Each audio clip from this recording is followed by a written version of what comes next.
በስመ አብ ወወልድ ወመንፈስ ቅዱስ ሥላሴ ተክለ ሃይማኖት ዳግማይ ሙሴ በአማን ኮንከ ኃጢአተ ዓለም ደምሳሴ በስመ አብ ወወልድ ወመንፈስ ቅዱስ ዝኬ ተክለ ሃይማኖት ናለቡራኬ እስመ እግዚአብሔር ሲመከ ለኢትዮጵያ ሰባኬ በስመ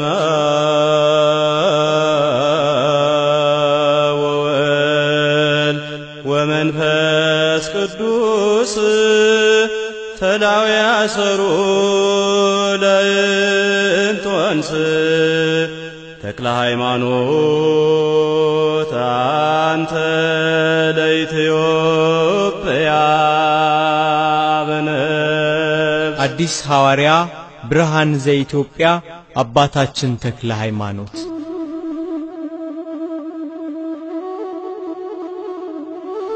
የኢትዮጵያ ቤተ መንግስት ከአክሱም ወደ ላስታ የተዛወረበት ዘመን። በዚያ ዘመን በዮዲት ወረራ ተደናግጦ የነበረው ሕዝበ ክርስቲያን ተረጋግቶ በሃይማኖቱ እየበረታና እየጸና የነበረበት ዘመን። የነገስታቱና የመኳንንቱ ልጆች በወጣትነት ዘመናቸው እየመነኑ ገዳም በመግባታቸው የምንኩስና ሕይወት የተስፋፋበት ዘመን። ይህ ዘመን እግዚአብሔር ኢትዮጵያን እንዲባርካት ለዘመናት በምህረት እንዲያት በቅድስና የተመረጠ ጻድቅ የሚያማልድ ሐዋርያ ያገኘችበት ዘመን ነበር።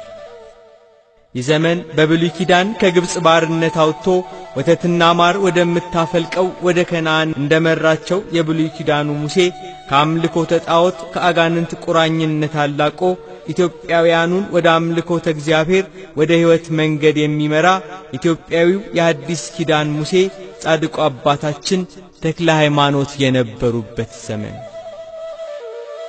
ከከተታ ውፊት ከውፊት ዳሞት ወላይታ ከዳሞት ወላይታ አማራ ሳይንት ከአማራ ሳይንት ሐይቅ እስጢፋኖስ ወሎ ከሐይቅ ደብረ ዳሞ ከደብረ ዳሞ ትግራይ እየተመላለሱ የኢትዮጵያን ቤተክርስቲያንን በወንጌል ትምህርት እያስተማሩ ሕዝቡን ከዲያብሎስ ባርነት ነፃ እያወጡ ወንጌልን የሰበኩ አዲስ የኢትዮጵያ ሐዋርያ አባታችን ተክለ ሃይማኖት ተክለ ሃይማኖት ፀሐይ ለዓለም ብርሃና ለነፍስ የዛቲ ትመንና እመንሱ ተቀባ ዋድህና ሌሊትና ቀን በመቆም አጥንታቸው የተሰበረ በክረምትና በበጋ ቁር መልካቸው የጠቆረ በጌታ ስም ደም ተቀብቶ ሰማዕት የሆነ እንቁ ባህሪ የደሃ ድል የዓለም ፀሐይ የተመረጡ ብርሃን የተወደዱ የጠሩ የተፈተኑ ሽማግሌ አባታችን ተክለ ሃይማኖት በሸዋ ቡልጋ አካባቢ ደብረ ጸላለሽ ዞራሬ የምትገኘው የኢቲሳ ቅዱስ ሚካኤል ደብር ከዛሬ መልኳ በፊት በደን የታጠረች ጥቂት ጎጆዎች የተቀለሱባት ደሳሳ መንደር ነበረች። በዚህ በኢቲሳ መንደር በክህነት የሚኖር ቤተክርስቲያንን እያጠነ እየቀደሰ የሚያገለግል አንድ ሕጋዊ ካህን ነበር። ጸጋ ዘአብ ይባላል። ባለቤቱ እግዚአብሔርያ ትባላለች። ቅን ደግ በአካባቢው የተመሰገኑ ነበሩ። በየወሩ የቅዱስ ሚካኤልን በዓል ያዘክራሉ። የጋብቻ ፍሬ የአብራካቸው ክፋይ የሆነ ልጅ ግን አልነበራቸውም። ሀብታቸውን ለድሆች እየመጸወቱ የተቸገረውን እያሰቡ ቅዱስ ሚካኤል እንዲያማልዳቸው በመለመን እግዚአብሔር ልጅ ይሰጣቸው ዘንድ ይጸልያሉ። መጋቢት 24 ቀን በቅዱስ ሚካኤል ምልጃ አባታችን ተክለ ሃይማኖት ተጸነሱ። በዚህ ዕለት የአባታችን የተክለ ሃይማኖት እናት እግዚአብሔርያ ራእይ አየች። የብርሃን ምሰሶ ከቤቷ ውስጥ ቆሞ የምሰሶው ራስ ከሰማይ ደርሶ በዓለም ያለ ሕዝብ ሁሉ ነገስታቱም ጳጳሳቱም በዙሪያው ቆመው እኩሌቶቹ ሲሰግዱለት እኩሌቶቹ እሱን ጥግ አድርገው ተቀምጠው አየች። እግዚአብሔር ይህንን ራእይ ባየችበት ሌሊት ጸጋ ዘአብ ሌላ ራእይ አይቶ ነበር። ከሚተኙበት አጎበር ስር ፀሐይ ሲወጣ ስፍር ቁጥር የሌላቸው ብሩሃን ከዋክብት በክንፎቹ ላይ ተቀምጠው ለዓለም ሁሉ ሲያበራ፣ እርሱም በራእዩ ተገርሞ ድምፁን አሰምቶ በመደነቅ ያለቅስ ያነባ ነበር። ሲነጋ ራእያቸውን ተነጋገሩ። በዚያ ወራት በእነርሱ ላይ ምን እንደሚሆን ግራ ገባቸው።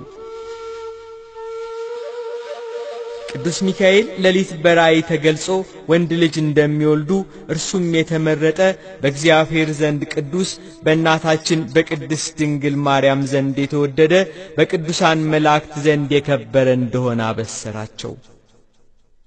እግዚአብሔር ለእነርሱ ያደረገላቸውን እያደነቁ እግዚአብሔር ከዳሞት ያመጣችውን የጌጧን ልብስ ሸጠው ለድሆችና ለጦም አዳሮች መጸወቱ። በእምነታቸው ጸንተው በቅዱስ ሚካኤል በዓል ቀን ዝክሩን እያዘከሩ ኖሩ። ከ9 ወር በኋላ ታኅሳስ 24 ቀን በ1197 ዓመተ ምህረት አባታችን ተክለ ሃይማኖት ተወለዱ። ለኢትዮጵያ ቤተክርስቲያን ሐዲስ ሐዋርያ፣ የኢትዮጵያ ፀሐይ፣ የምእመናን አባት፣ የብዙዎች ማረፊያ ሐዋርያው መነኩሴ አባታችን ተክለ ሃይማኖት ተወለዱ።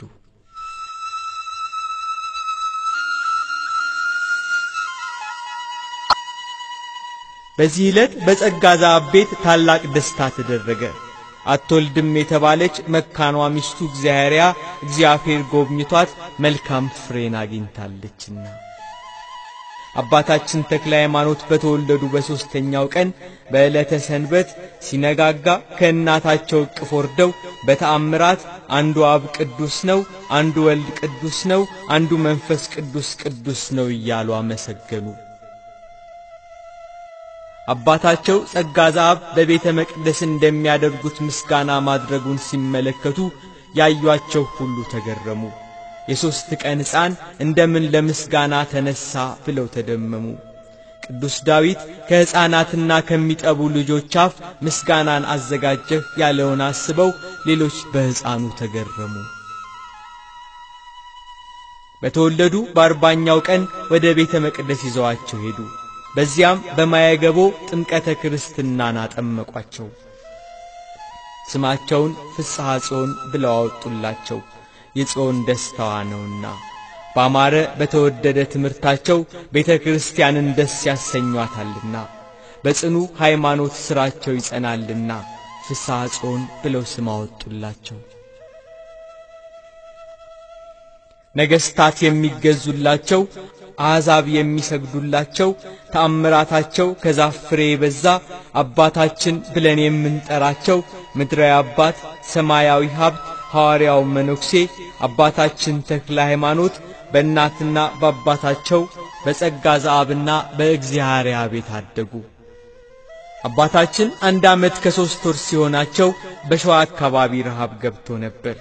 የሚላስ የሚቀመስ ጠፍቶ ከሰማይ ደመና ጠፍቶ ዝናብ ተከልክሎ ነበር። በየወሩ የሚዘክሩት የቅዱስ ሚካኤል በዓል በሚበላ መጥፋት ዝክሩ ሊስተጓጎል መሆኑን ሲያስቡ እግዚአብሔርና ጸጋ ዘአብ አዘኑ። ጸጋ ዘአብ በሚያገለግልበት ቤተ ክርስቲያን ሄዶ ከመቅደሱ ገብቶ አቤቱ ጌታ ሆይ በእጄ ምንም የለኝም፣ የሚካኤል በዓል ሊተጓጎልብኝ ነው እያለ ከመንበሩ ተደፍቶ ያለቅስ ነበር።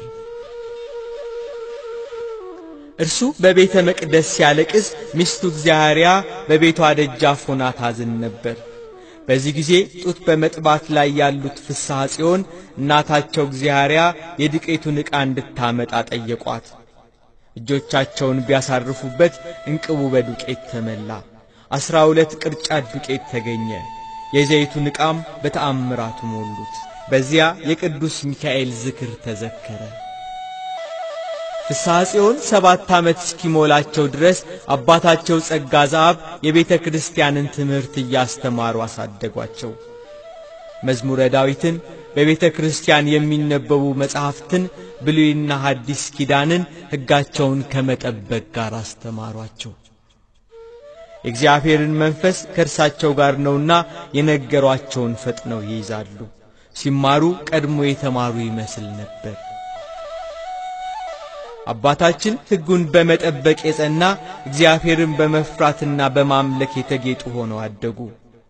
ነገራቸውን በሰሙ መልካቸውን ባዩ ሁሉ ዘንድ የተወደዱ ሆኑ። የአጋንንትን ውጊያ ለማሸነፍ አብዝተው ከመጸለይ ጋር ጾምን መጾምን ጀመሩ። ትዕግስትን ገንዘብ አድርገው ያዙ።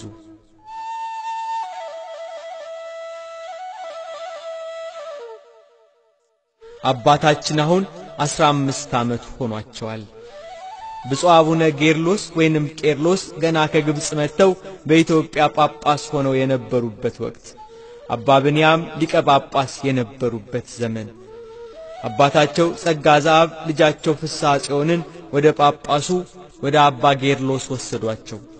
መልአኩ ቅዱስ ሚካኤል አስቀድሞ በመንፈቀ ሌሊት ለአቡነ ጌርሎስ ነገ ወደ አንተ የተመረጠ ልጅ ይመጣል፣ በእግዚአብሔር ዘንድ የከበረ ነው፣ ፈጥነህ ዲቁና ሹመው ብሎ ነግሯቸው ነበር።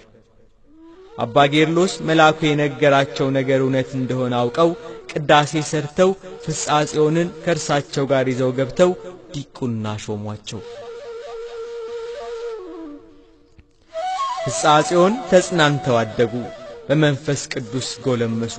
በአካባቢው ያለውን ፈረስ መቀመጥ፣ አውሬ ማደንን፣ ቀስት መወርወርን የመሳሰለውን ትምህርት ተማሩ።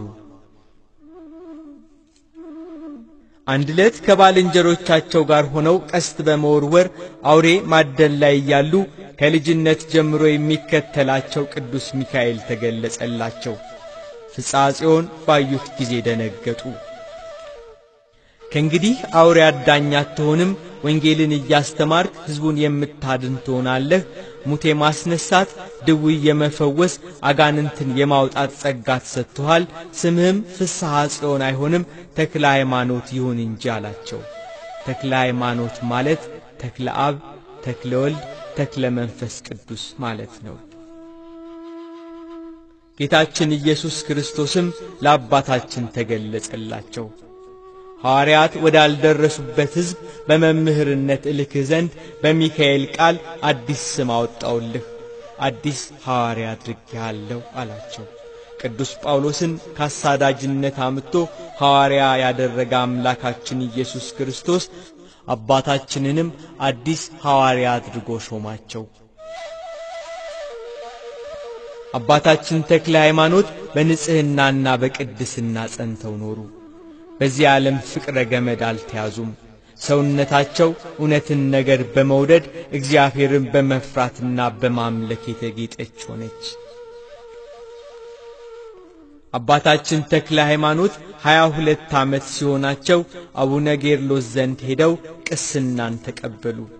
አባታቸው በሚያገለግሉበት ደብር በእርጋታና በትህትና ማገልገል ጀመሩ።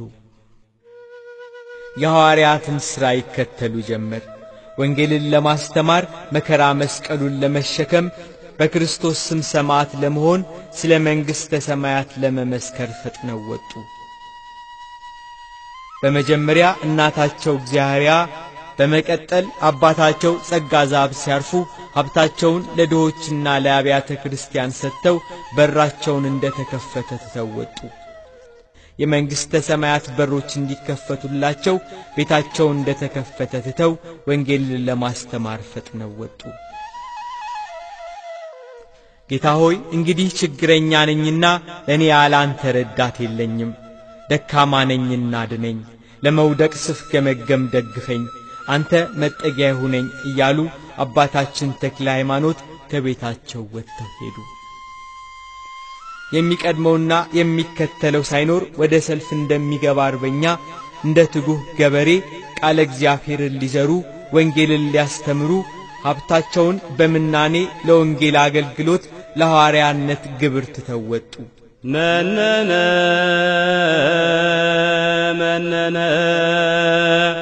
ተክለ ሃይማኖት መነነ አሰረ ወንጌል ደገነ ወበጸሎቱ ዓለመ አዳነ።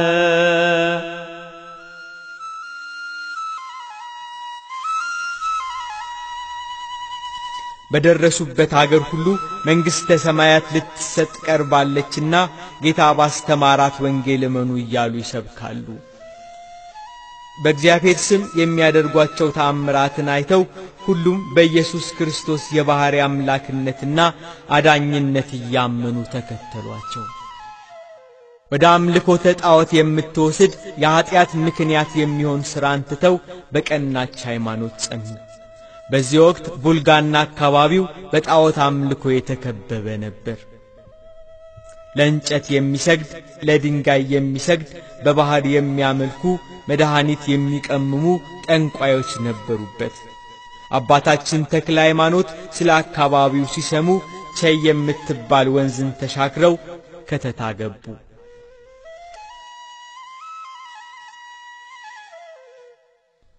የአካባቢው ሕዝብ ከአምልኮተ እግዚአብሔር ወጥቶ ግብሩ እንደ እንስሳ ሆኖ አገኙት። እግዚአብሔርን አያውቅም ነበር። እሳቸውም ይህንን የተናቀ ሥራ ሲሰሩ አይተው የጌታችን የኢየሱስ ክርስቶስን ነገር ይነግሯቸው ይገስጿቸው ነበር። ሕዝቡ ግን አልተቀበላቸውም። በጠላትነት ተነሳባቸው እንጂ ስለ ክርስቶስ እንዳይናገሩ፣ ስለ ወንጌል እንዳይመሰክሩ አሏቸው። በፍጹም እምነት አባታችን ተክለ ሃይማኖት ግን ሰዎቹ ወደሚያመልኩበት ዛፍ ሄዱ። በዛፉ ያደረ ሰይጣን እኔ ፈጣሪያችሁ ነኝ የሚል ድምፅ ያወጣል። ሕዝቡ ሁሉ ለዚያ ዛፍ ይሰግዱለታል፣ የወደደውን ይሰውለት ነበር። አባታችን ተክለ ሃይማኖት ከሀገሬው ሰዎች ጋር ወደ ዛፉ በቀረቡ ጊዜ በዛፉ ላይ ያደረ ሰይጣን እያጓራ ጮኸ። ይህንን እንግዳ ሰው ወደ እኔ አታምጡት እያለ ጮኸ። አባታችንን አርቀው ሀገሬው ወደሚያመልኩት ዛፍ ቀረቡ። ተክለ ሃይማኖት ግን ፊታቸውን ወደ ምስራቅ መልሰው እጃቸውን ዘርግተው በተመስጦ ስለ ወገኖቻቸው ወደ እግዚአብሔር ይለምኑ ነበር። አቤቱ በፍጥረት ላይ የሚሰለጥነውን ይህንን ሰይጣን ከእግሮቻችን በታች ጣልልን። አቤቱ ይህንን ሰይጣንን አዋርደው። ዘወትር ይረዳሃል ብለህ የነገርከኝን የመላእክት ሁሉ አለቃ የሆነውን ቅዱስ መልአክ ሚካኤልን ላክልኝ። የዚህንም ሰይጣን ኀፍረቱን ግለጥበት። ጌታ እግዚአብሔር ሆይ ምግባር ያንተ ነህ። በዚህ በተሰበሰቡ ሰዎች ፊት ስምህ ይታወቅ፣ ሥራህ ይገለጥ። ጌታ ሆይ አንተ ታላቅ እንደሆንክ ይወቁ እያሉ ይጸልዩ ነበር። ሕዝቡ ወደሚያመልክበት ዛፍ ተመልሶ ሰይጣን ባንቺ አድሮ እየተናገረ ሕዝቡን የሚያስትብሽ አንቺ ዛፍ እኔ በምሰግድለትና በማምነው በኢየሱስ ክርስቶስ ስም አዝሻለሁ፣ ሕዝቡ የእግዚአብሔርን ኃይል ያይ ዘንድ ተነቅለሽ ወደ እኔ ነይ አሏት። ሕዝቡ ለዛፉ ሲሰግድ ያ ዛፍ ከስሩ ተነቅሎ እንደ እግረኛ እየተወናጨፈ አባታችን ተክለ ሃይማኖት ባሉበት መጥቶ ቆመ። የሰናፍጭ ቅንጣት የሚያህል እምነት ቢኖራችሁ ይህንን ሾላ ተነቅለህ ወደ ባህር ተተከል ብትሉት ይታዘዝላችኋል እንዳለ ጌታ በወንጌል። በዛፉ ያደረ ሰይጣን አንተ ክፉ ሰው ካንተ ወዴት እሸሻለሁ? መላዋን የጽላልሽን አውራጃ የተውኩልህ አይበቃህም? ዛሬም ባሪያዎቼን ልትቀማኝ ነው እያለ እያጓራ እያለቀሰ ጮኸ። ያን ጊዜ ቅዱስ ሚካኤል እንደ መብረቅ እያበራ ከሰማይ ወርዶ ሰይጣኑን አንቆ ያዘው። ሚካኤል ጊዜ ሳይደርስ እንዳታጠፋኝ እያለ ሰይጣኑ ጮኸ። ከእንግዲህ ወዲህ ይሰው ወዳለበት አልደርስም እያለ ጮኸ። ያገሩ ሰዎች ሁሉ ወደ አባታችን ወደ ተክለ ሃይማኖት መጥተው የሕይወት ብርሃን አባታችን ሆይ ወደሚወደድ የወንጌል ጎዳና ምራን እያሉ ከእግራቸው ስር ወደቁ። ቅዱስ ዮሐንስ በራእዩ የእግዚአብሔር መልአክ ለቤተ ክርስቲያኑ አለቃ ለኤጲስቆጶሱ እንደተናገረው እነሆ መጥተው በእግሮች ፊት ይሰግዱ ዘንድ እኔም እንደወደድኩ ያውቁ ዘንድ አደርጋቸዋለሁ እንዳለ ከእግራቸው ስር መጥተው ወደቁ። የዮሐንስ ራእይ ምዕራፍ 3 ቁጥር 9። ሕዝቡ ሁሉ ተሰባሰበ። ብዙ ሰዎች ወንዶችም ሴቶችም ሽማግሌዎችና ሕፃናት ቦታ እስኪጠባቸው ድረስ ተሰባሰቡ። እግዚአብሔር በአባታችን እጅ ያደረገውን ድንቅ ሥራ ተአምራት ሰምተው የነበሩ ሁሉ እኛም አንተ የምታመልከውን አምላክ አምነናል አሏቸው። አባታችን ተክለ ሃይማኖት ተነስተው ምዕጻት ወደምትባል ወንዝ ወርደው ውሃውን ባርከው በአብ በወልድ በመንፈስ ቅዱስ ስም አጠመቋቸው። በዚያ ዕለት ለከተታ ሕዝብ ታላቅ ድኅነት ተደረገ። በፍጹም ልባቸው አመኑ። በሕዝቡ ላይ የእግዚአብሔር መንፈስ እንደ ርግብ ወርዶ ሲያርፍባቸው አባታችን ተክለ ሃይማኖት ያዩ ነበር። አባታችን ተክለ ሃይማኖት ወንጌልን እያስተማሩ ስለ ኢየሱስ ክርስቶስ የማዳን ሥራ እየመሰከሩ በሃይማኖት እንዲጸኑ አደረጓቸው። አባታችን ተክለ ሃይማኖት ኢትዮጵር በምትባል በእንደገና አውራጃ ቤተክርስቲያንን ሰሩ። በመስቀል ስም ታቦትን አስገብተው ሰራየ ቄስ ሆነው ቅዳሴ ገቡ። ለሕዝቡም የኢየሱስ ክርስቶስን ክቡር ሥጋና ቅዱስ ደም አቀበሏቸው። በዚህ ሀገር በዚያች ቀን ፍጹም ደስታ ተደረገ። ሕዝቡ ሁሉ ሥላሴን በማመን የተጌጡ የተሸለሙ ሆኑ። አባታችን ተክለ ሃይማኖት በትውልድ ቀያቸው በዞረሬ ወዳሉ ካህናት ልከው በዚያች ቤተክርስቲያን እንዲያገለግሉ ካህናትን አስመጡ። አባታችን ተክለ ሃይማኖት በከተታ አውራጃ ወንጌልን እያስተማሩ 3 ዓመታት ቆዩ። እግዚአብሔር ከእርሳቸው ጋር ነበረና ቅዱስ ሚካኤል በሥራቸው ሁሉ ይረዳቸዋል። አባታችን ተክለ ሃይማኖት ብዙ ሰዎችን ወደ ክርስትና መጧቸው። ሐዋርያው መነኩሴ አባታችን ተክለ ሃይማኖት በከተታ በእግዚአብሔር ስም ብዙ ድንቅ ተአምራትን አደረጉ። አባታችን ተክለ ሃይማኖት በጾም ወራት የክብስ ወደምትባል ገዳም ገብተው ይጾማሉ። ከሰንበት በስተቀር ምንም አይቀምሱም። በሰንበት የሚመገቡት የዱር ቅጠል ነበር። ሰውነታቸውን ቀጧት። ከጾም ውጭ ወደ ሕዝቡ ተመልሰው ሃይማኖትን ያስተምሯቸዋል። ቅዱስ ጳውሎስ እንደሆነው በድካምና በጥረት ብዙ ጊዜም እንቅልፍ በማጣት በራብና በጥም ብዙ ጊዜም በመጾም ቆየው። ሁለተኛ ቆሮንቶስ ምዕራፍ 11 ቁጥር 27። በሚውሉበትና በሚያድሩበት ከርሳቸው ያልተለየ ቅዱስ ሚካኤል ይመራቸዋል። ዘወትር ከርሳቸው አይለይም። ተሰውሯቸው ሳይሆን በግልጽ እየታየ ይመራቸዋል። ነቢዩ ዳንኤልን እንደረዳው ከዋነኞቹ አለቆች አንዱ ሚካኤል ሊረዳኝ መጣ እንዳለ ካለቆቻችሁ ከሚካኤል በቀር ማንም የሚያጽናናኝ የለም እንዳለ አባታችንን ይረዳ ያጽናናቸው ነበር። ከ3 ዓመት በኋላ ከሰማይ ተክለ ሃይማኖት ብሎ ሲጣራ ሰሙ። የእግዚአብሔር ጥሪ ነበር። ብዙዎችን ወደ ክርስትና ታመጣለህና ተነስተህ ወደ ዳሞት ሂድ አላቸው። አባታችን ተክለ ሃይማኖት በእግዚአብሔር ጥሪ ዛሬ ወላይታ ተብላ ወደምትጠራው ወደ ዳሞት ሄዱ።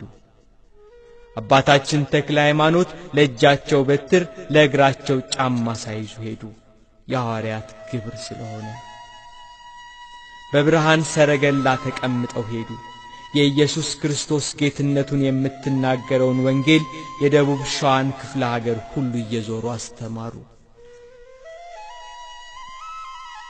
ወደ እነስድስቴ ወርደው ዊፋት ወደሚባል ወደ ታላቅ ተራራ ቢወጡ በተራራው ላይ አጋንንት ሲደነፉ አገኟቸው።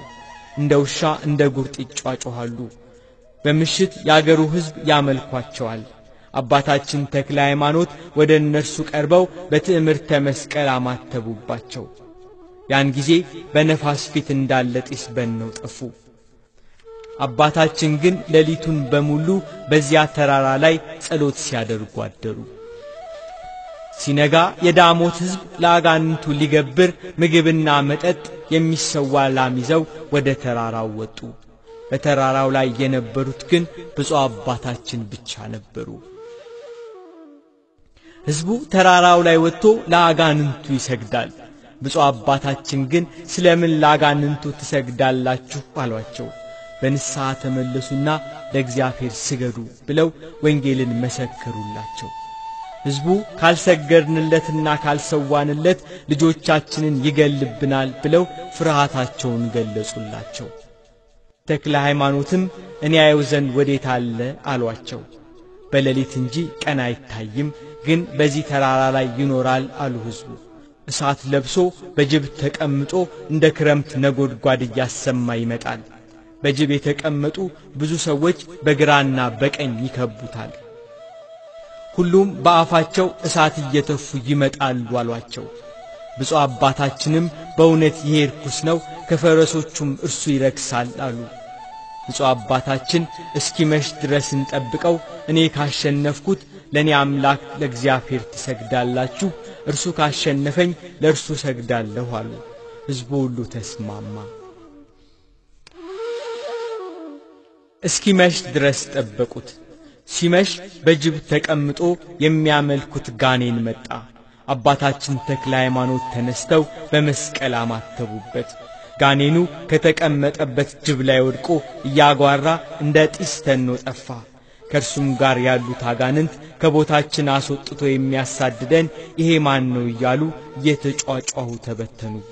የዚህ ሀገር ሰዎች ይህንን ባዩ ጊዜ አምላክህ በእውነት ሁሉን የሚያሸንፍ ኃያል ነው እያሉ ደንግጠው ከአባታችን እግር ስር ወደቁ።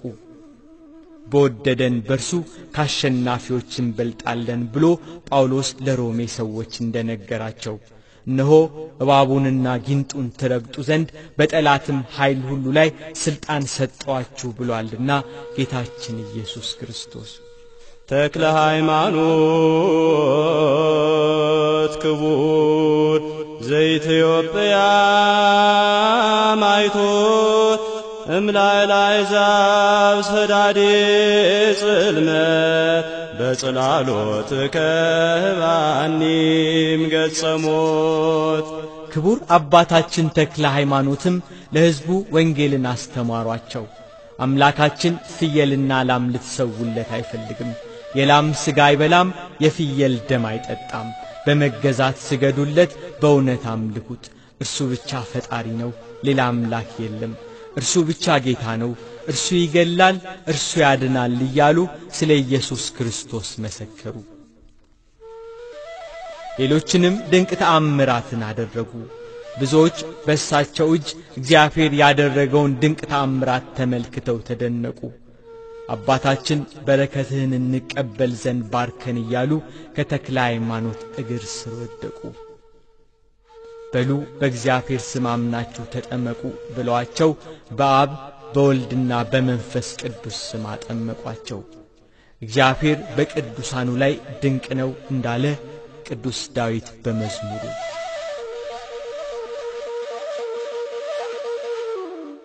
9 ወር ያህል ከነርሱ ጋር ቆይተው ወደ እንዓርታ አውራጃ ሄደው አስተማሩ። የጣዖታትን ቤት አፈራረሱ። የሰታልና የይጽን ወንዝ ተሻግረው ወደ ውራጌ ሄደው ቢላት ወደሚባል ተራራ ደረሱ።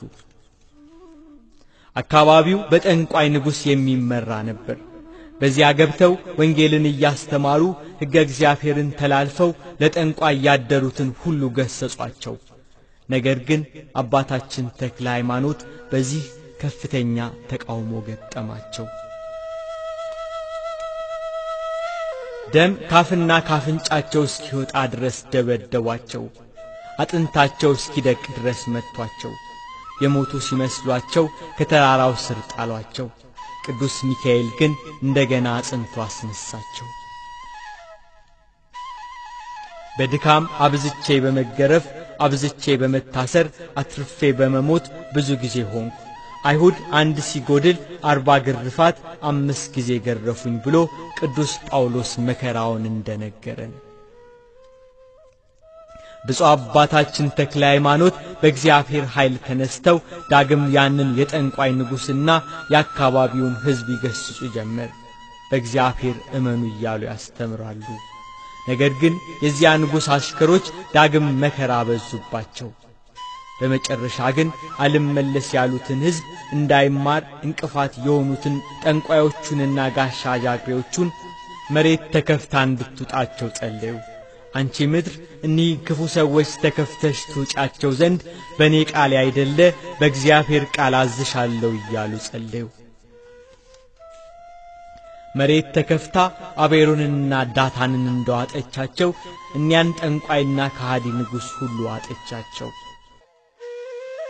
የዳሞት ንጉሥ ሞቶሎሚ እግዚአብሔርን አገባለሁ ብሎ ባሰበበት በሰርጉ ዕለት ቅዱስ ሚካኤል በመብረቅና በብርሃን ተገልጦ ሲሰነጥቀው ስላየ አእምሮ ታውኮ ይኖር ነበር። የቢላቱ መስፍን ንጉሳችን ሞቶሎሚ አእምሮ ታውኳልና ፈውሱልን ብሎ ለአባታችን ለተክለ ሃይማኖት ነገራቸው።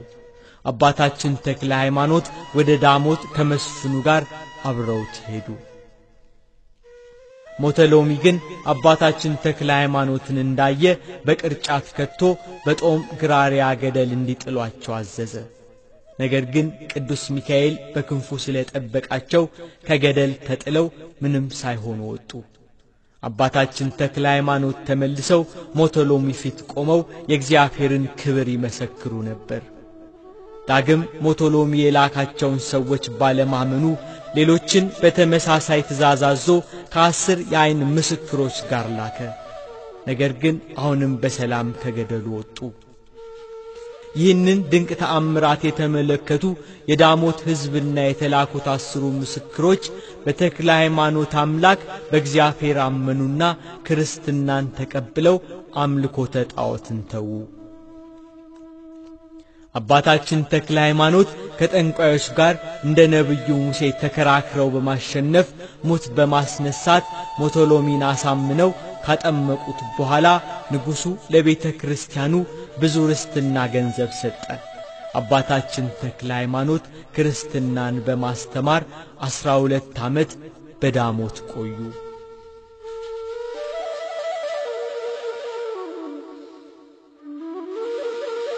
በአፄ ይኩኖ አምላክ ዘመን ከግብጽ ተሹሞ የመጣ ጳጳስ አልነበረም።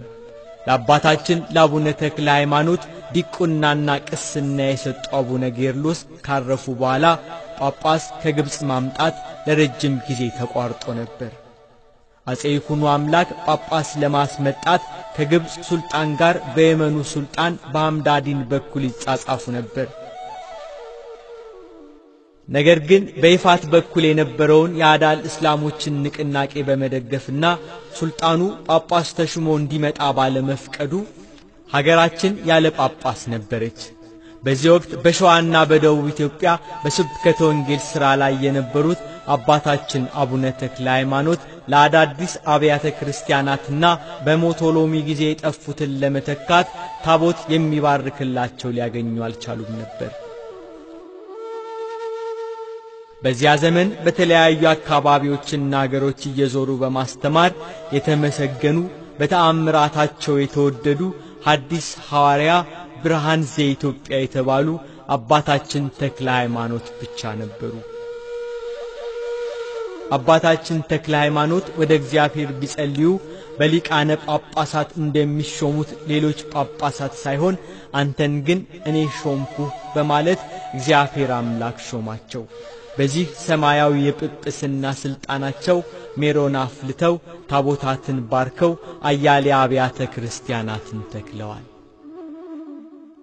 የኢትዮጵያውያን ሊቃውንት በአንድ ልብ የተስማሙባቸው ታላቅ አባት እግዚአብሔር ሌሎች ጳጳሳት ተሾመውበት በማያውቁት ሥርዓት ቀብቶ ስልጣን የሰጣቸው ቅዱስ አባት ሐዋርያው መነኩሴ ብፁዕ አቡነ ተክለ ሃይማኖት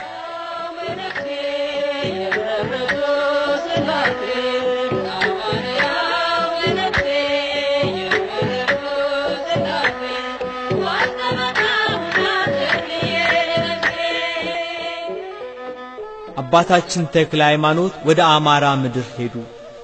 አጋንንት ያደረባቸውን ድውያንን እየፈወሱ ሕዝቡን ወንጌልን እያስተማሩ በአባታችን በአባ በጸሎተ ሚካኤል ደብር በደብረ ጎል በዋሻ ውስጥ ተቀመጡ። የታምራታቸውን ነገርና የትሩፋታቸውን ዝና በአማራ አውራጃ ሁሉ ተሰማ። ደውያቸው ልዩ ልዩ ሆነና ህመምተኞችን ሁሉ ብፁዕ አባታችን እጃቸውን በላያቸው እየጫኑ ያድኗቸው ነበር። ያመኑት እንደሚያደርጉት እጃቸውን በድውዮች ላይ ይጭናሉ እነርሱም ይድናሉ ብሎ ጌታችን በቅዱስ ወንጌል እንደነገረን የደብሩ መነኮሳትም በሥራቸው ተገርመው ይህንን ያደረገን እግዚአብሔርን ያመሰግኑ ነበር። ብፁዕ አባታችን በዳዊት መዝሙር በነቢያት ምስጋና ሌሊትና ቀን ይተጋሉ። በእያንዳንዱ መዝሙር 10 ጊዜ ይሰግዱ ነበር። በየቀኑ ያለ ማቋረጥ ከጸሎት ጋር 3650 ጊዜ ይሰግዳሉ። ከዚህ ጋር የወፍጮውንም ሥራ ከአርደቱ ጋር ያስተጓጉሉም ነበር። ለገዳሙ መነኮሳት በሥራ ጊዜ እንደ ጆሮና እንደ ዓይን ሆነውላቸው ተቀመጡ። ሁሉም ተክለ ሃይማኖት ይህንን አድርግልኝ፣ ተክለ ሃይማኖት ተከተለኝ፣ ተክለ ሃይማኖት አግዘኝ፣ እርዳኝ፣ ይህንን አበጅልኝ ይሏቸው ነበር። ያለ መታከትና ያለ ብስጭት ለሁሉም እሺ ይሉ ነበር። በየሳምንቱ 3 ቀን 5 ቀን ያከፍሉ ነበር። ለ10 ዓመታት በአባ በጸሎተ ሚካኤል በደብረ ጎል ከቆዩ በኋላ ቅዱስ ሚካኤል ተነስተህ ሐይቅ ወደምትባል ስፍራ ሂድ፣ በዚያም ኢየሱስ ሞዓ የሚባል በበጎ ሥራ ሁሉ የተጌጠ ደግ ሰው ታገኛለህ፣ እሱም የምንኩስናን ቀንበር ያሸክምሃል፣ ተከተለኝ፣ እኔ እመራሃለሁ አላቸው። አባ በጸሎተ ሚካኤልን ተሰናብተው አባታችን ተክለ ሃይማኖት ወደ ሐይቅ ሄዱ። ቅዱስ ሚካኤል እየመራቸው በብርሃን አምድ ሆነው አባ ኢየሱስ ሞዓ ሀገር ሐይቅ ደረሱ። ወደቡን የሚሻገሩበት መርከብ አላስፈለጋቸውም። የመላእክት አለቃ ቅዱስ ሚካኤል ባህሩን እየረገጠ ተገልጦ በመታየት ተከተለኝ አላቸው። ብፁዕ አባታችን ወደ ውሃው ገብተው ተከተሉት። በባህሩ ላይ እንደ መሬት እየተራመዱ ወደ ቤተ ክርስቲያኑ ገቡ። ቅዱስ ጴጥሮስ ከታንኳይቱ ወርዶ በእግሮቹ እየተራመደ በባህሩ ላይ እንደሄደ አባ ኢየሱስ ሞዓ የአባታችንን መምጣት ሲሰሙ ከመንበራቸው ተነስተው ተቀበሏቸው። የብፁዕ አባታችን የአቡነ ተክለ ሃይማኖትን የፊታቸውን ብርሃን ያደረባቸውን ጸጋ ሲያዩ አባ ኢየሱስ ሞዓ ተደነቁ። የመላእክት የቅድስናቸው ምሳሌ የሚሆን የምንኩስናን ልብስ አለበሷቸው። በትሕትናና በድካም ከዚያ ኖሩ። በየሳምንቱ ያከፍሉ ነበር። ከእሁድና ከቅዳሜ በቀር እህል አይቀምሱም። የዳዊትን መዝሙር በመዓልትና በሌሊት ተግተው ይደግማሉ። ሰውነታቸውን በስግደት በጾም ያደክሙታል። ዕለት ዕለት ድካምና ትጋት እየጨመሩ ብዙ ዘመን በሐይቅ እስጢፋኖስ ኖሩ። ቅዱስ ጳውሎስ እንደመሰከረ ስለ ክርስቶስ በድካም በመንገላታትም በችግርም በስደትም በጭንቀትም ደስ ይለኛል፣ ስደክም ያን ጊዜ ኃይለኛ ነኝና እንዳለ። በዚህ ትጋት ከእግዚአብሔር የታዘዘ ቅዱስ ሚካኤል ድንገት ነጥቆ ወደ ሰማይ አወጣቸው። እስከ 3ኛው ሰማይ ድረስ ቅዱስ ጳውሎስ እንደተነጠቀ ነቢዩ ኢሳይያስ እግዚአብሔርን በረጅምና ከፍ ባለ ዙፋን ላይ ተቀምጦ አየሁት እንዳለ አባታችን ተክለ ሃይማኖት በእግዚአብሔር ዙፋን ፊት ቀረቡ። ቅዱሳን መላእክት ሲያመሰግኑት ተመለከቱ። ከዙፋኑ ክፍልህ ከ24ቱ ካህናት ጋር ይሁን የሚል ቃል ሲወጣ ሰሙ። የወርቅ ጽና ይዘው ከ24ቱ ካህናት ጋር በሰማይ ያጥኑ ጀመር። 25ኛ ሆነው በማይታበል ቃሉ አምላካችን ኢየሱስ ክርስቶስ ያው የሆነ ቃል ኪዳን ገባላቸው። እንደወደድከኝ እወድሃለሁ፣ ስምህን ልዑል ክቡር አደርገዋለሁ። በጸሎቴ የሚታመነው ሰው ሁሉ ስለ አንተ ይድናል።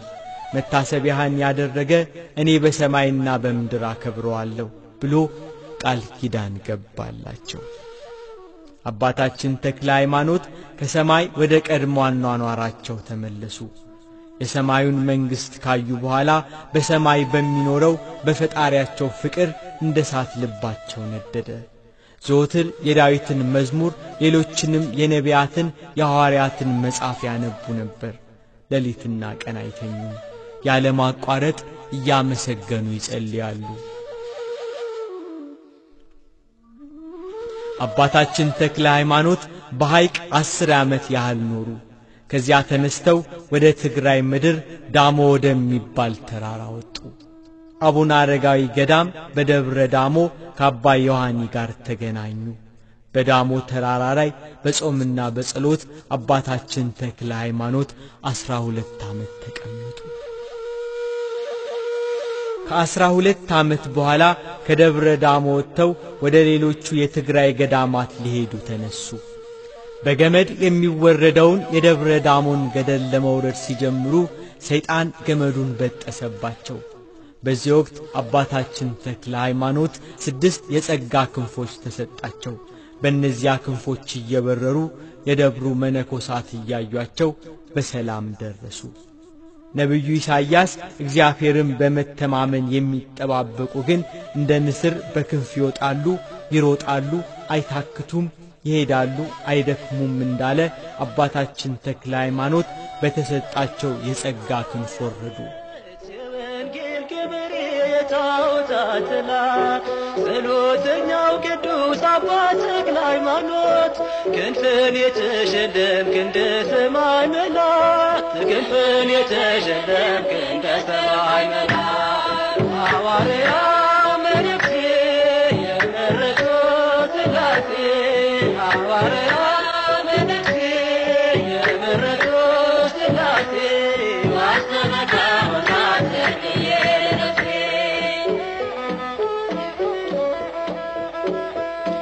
ዛፉ ሲመነገል አምላክ የተባለ ሞቶ ለሚም ሲያፍር ትልቅ ሰው ነኝ አለው። የተክልዬ ጸሎት ብዙ ነው ሚስጥሩ 6 ክንፍ አወጣ ቢቆረጥ አንድ እግሩ 6 ክንፍ አወጣ ቢቆረጥ አንድ እግሩ ሐዋርያ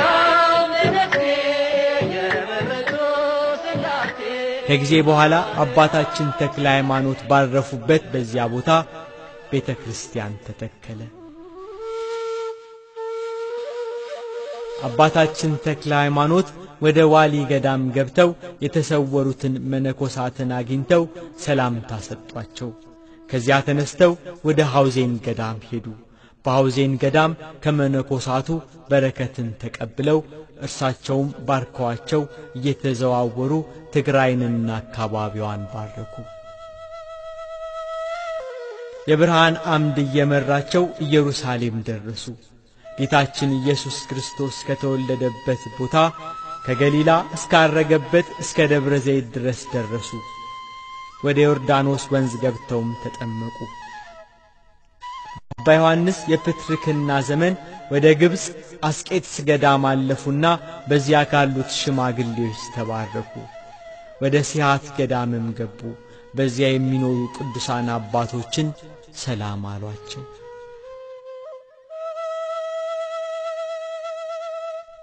አባ ዮሐንስ አምስተኛ ከግብጽ ሲመጡ አባታችን ተክለ ሃይማኖት የጵጵስና ሥራቸውን እየሰሩ ነበር። ይህንን የሰሙት አባ ዮሐንስ በሹመት ምክንያት ይጣላኛል ብለው መተህ እንነጋገር ሲሉ መልእክተኛ ለአባታችን ላኩባቸው።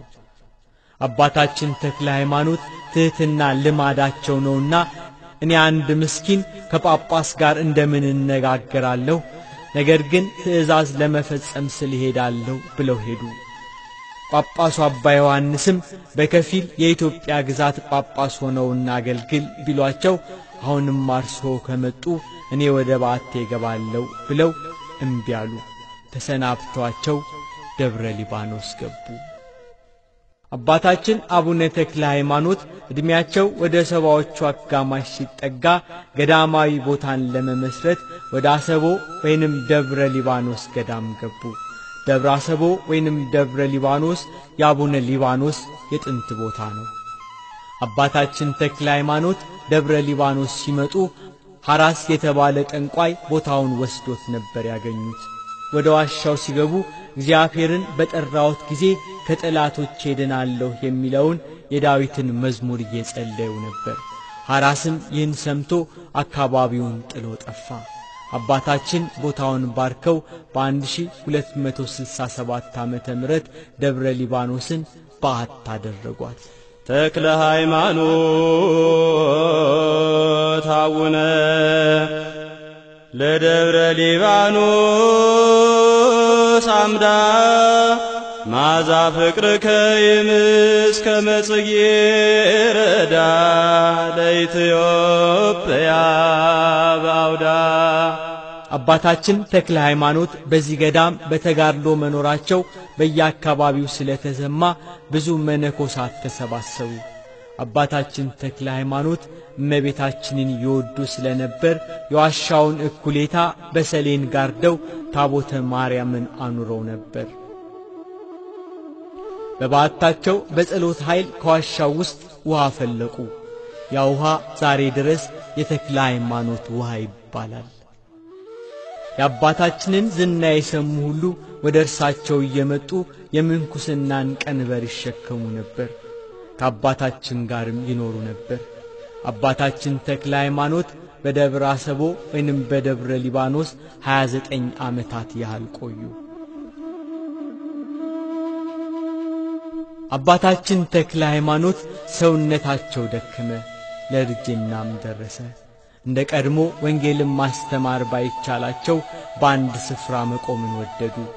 ከዋሻ ገብተው በፍጹም ጾምና ጸሎት ተወሰኑ። በትር በእጃቸው ሳይመረኮዙ እንደ ተተከለ አምድ ቆመው ጸለዩ። ከባት ሳይወጡ ሌሊትና ቀን ጸለዩ። እንዲህ ባለ ገድል ብዙ ዘመን ኖሩ። ብዙ ቁመት በማብዛታቸው አንዲቷ የእግራቸው አገዳ ተሰበረች።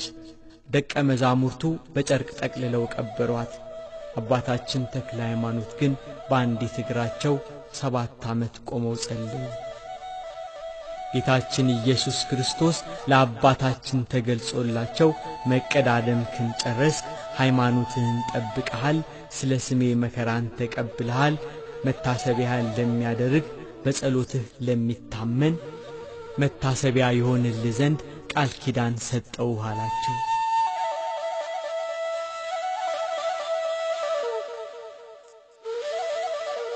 የአባታችን የተክለ ሃይማኖት ረፍት ደረሰ። አባታችን ረፍታቸው በደረሰ ጊዜ ደቀ መዛሙርቱን ሰብስበው ይመክሯቸው ነበር። ልጆቼ ሆይ ሁሉም መነኮስ መንግሥተ ሰማያት ይገባል ማለት አይደለም፣ ዓለምን በሚገባ የናቃት ብቻ ይገባል እንጂ። አስቀድማችሁ የእግዚአብሔርን ጽድቅ ብቻ ፈልጉ፣ ጾምና ጸሎትን አዘውትሩ፣ እርስ በርሳችሁ ተዋደዱ፣ ትእዛዙንም አጥብቃችሁ ጠብቁ።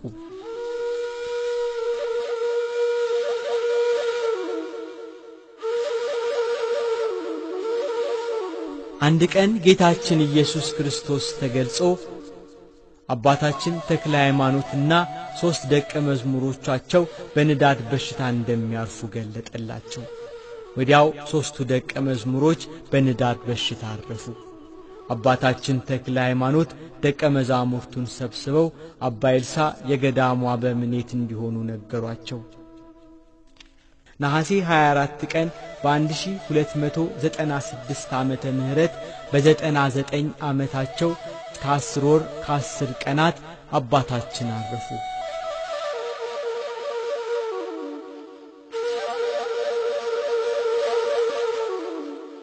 መነኮሳትም በአታቸው በነበረው ዋሻ ውስጥ ቀበሯቸው። ተክለ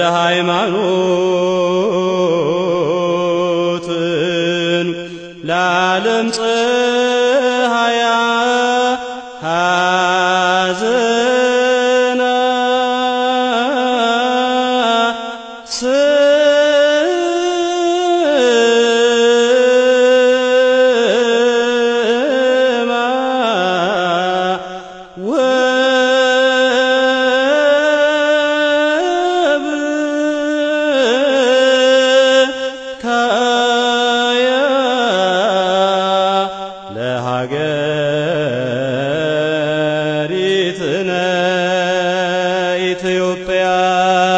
አባታችን ተክለ ሃይማኖት ባረፉ በ57ኛው ዓመት በ1354 ዓመተ ምህረት አካባቢ ሶስተኛው ጨጌ አቡነ ሕዝቅያስ አበምኔት በሆኑ ጊዜ አቡነ ተክለ ሃይማኖት በራእይ ለአቡነ ሕዝቅያስ ተገልጸው አጽማቸውን ወደ ቤተ ክርስቲያኑ እንዲያስገቡ ነገሯቸው።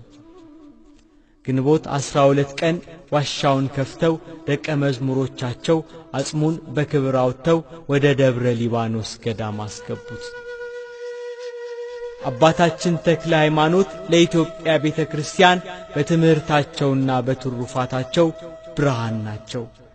ክርስትናን በደቡብ ኢትዮጵያ በመስበክ ምንኩስናን በሸዋና በደቡብ ኢትዮጵያ በማስፋፋት ደቀ መዝሙሮቻቸውን በጎንደር በጎጃም በደቡብ በምዕራብና በምስራቅ ኢትዮጵያ ባከናወኑት ሐዋርያዊ ተልእኮ ለኢትዮጵያ ቤተክርስቲያን ቅዱስና ታላቅ አባት ናቸው።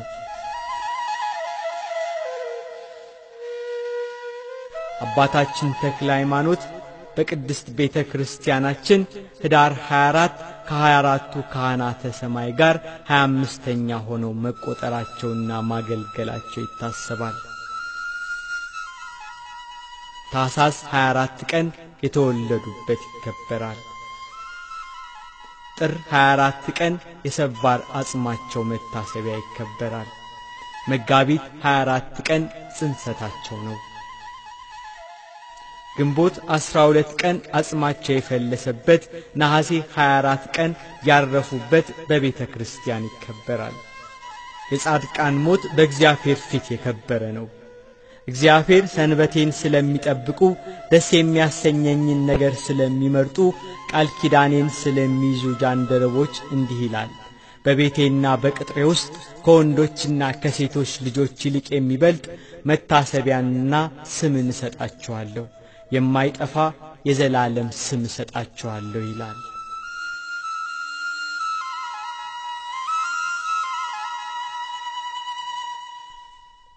አባታችን ተክለ ሃይማኖት ከሙሴ ጸሊም ቀጥሎ በግብጽ ቤተክርስቲያን በቅድስና የሚታወቁ ኢትዮጵያዊ አባት ናቸው።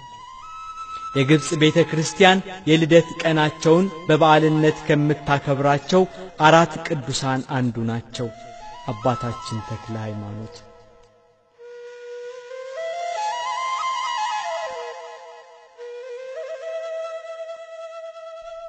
ዛሬ ላለንበት ክርስትና ወንጌልን በማዳረስ ምእመናንን በማጽናት በአባትነት ቡራኪያቸው መንገድ የጠረጉ ክርስትናን የሰበኩ አባት ናቸው።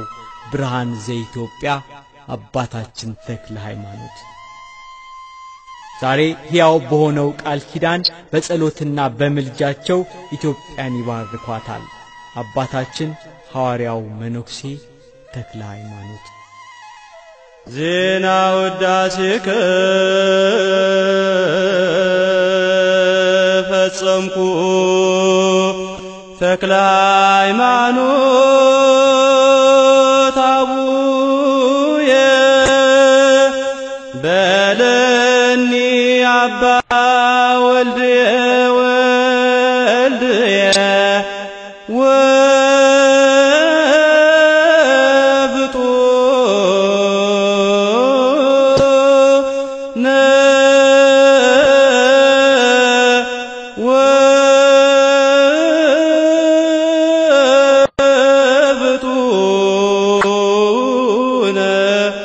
ወፍጡነ ስማኒ ጸሎተ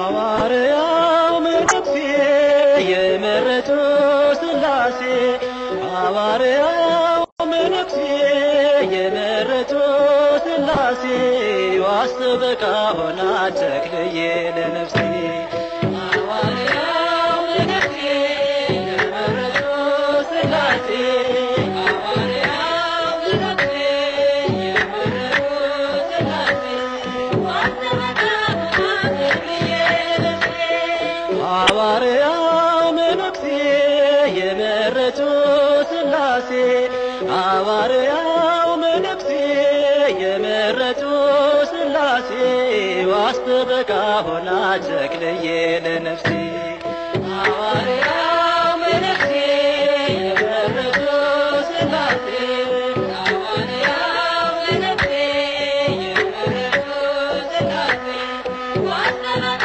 ሆና ተክልዬ ለነፍሴ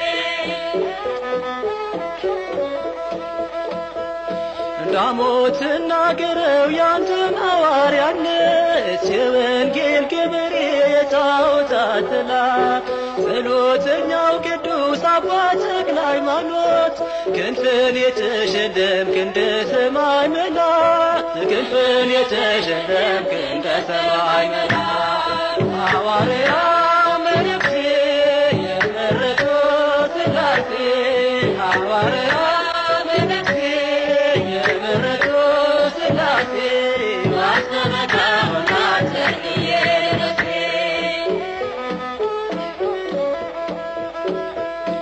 ብራናው ሲገለጥ ገድለ ተክለ ሃይማኖት ከሰው ልጅ ልቡና ይወጣል አጋንንት የቅዳሴው ዕጣን ሲመጣ ከዋሻው ምድርን ይባርካል ጸሎቱ ምህላው ምድርን ይባርካል ጸሎቱ ምህላው ሐዋርያው መነኩሴ የመረጡ ሥላሴ ሐዋርያው መነኩሴ የመረጡ ሥላሴ ዋስተመካ ሆና ተክልዬ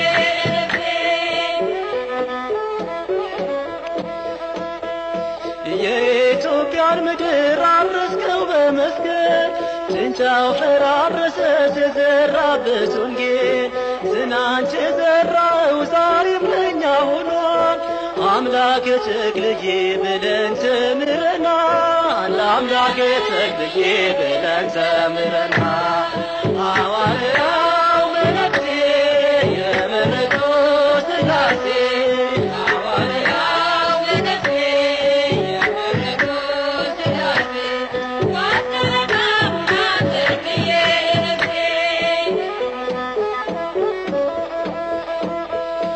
ከሱራፌል ተርታ ቆመ ለማተም ቅዱስ ቅዱስ ብለህ ስታመሰግን ጸሎት ትሩፋት ትሕትና ስግደት ጾም ከፍ አድርጎ ሰማይ ያደረሰ ጾም ከፍ አድርጎ ሰማይ ያደረሰ ሐዋርያው መነኩሴ የመረጡ ሥላሴ ሐዋርያው መነኩሴ የመረጡ ሥላሴ ዋስተመካ ሆና ተክልዬ